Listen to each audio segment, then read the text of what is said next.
தவக்காலம் வருகிறது, எல்லாரும் நோன்பு, சிலுவை பாதை அப்படின்னு அவருடைய அந்த வார்த்தைகள் அப்படி வந்து கொண்டிருக்கிறது.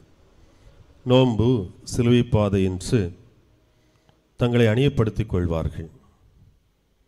ஆனால் என்ன மாற்றத்தை நம்முடைய கடற்கரை சமூகம் கண்டது என்பது இன்றைய வரையும் கேள்வியாக இருக்கிறது. ஆனால் அவர் சொல்லிக் கொடுக்கிறார்.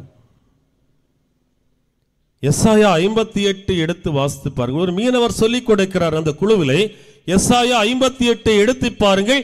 என்ன செய்ய வேண்டும் நோன்பு இருக்கக்கூடியவர்கள், என்ன செய்ய வேண்டும் என்பது அங்கே கொடுக்கப்படுகிறது என்பதனை தெளிவாக அவர் அங்கே விளக்குகிறார். நான் சொல்ல மாட்டேன், நீங்க முடிஞ்சவை வாசித்து பாருங்க. என்ன நான் சொன்ன காட்டில் பறந்துடும். எசாயா 58 நான் சொல்லிட்டேன். ஒருவேளை நான் இங்கே சொல்லிட்டேன்னா அங்கே பார்க்க வேண்டிய தேவை இருக்காது, அப்படியே காட்டில் பறந்துடும்.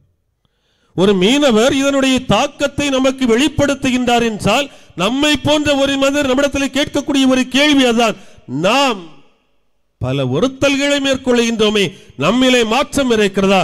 நாம் பாவியாக இருக்கிறோம், மனம் திரும்புவதற்கு நாம் தயாராக இருக்கிறோமா என்ற கேள்வியை எழுப்பி உண்மையிலே அந்த செய்தியை பார்க்கின்ற பொழுது மகிழ்ச்சியாக இருந்தது அன்பானவர்களை. ஒரு மனிதர் இப்படிப்பட்ட ஒரு பதிவை போடுகிறாரே என்று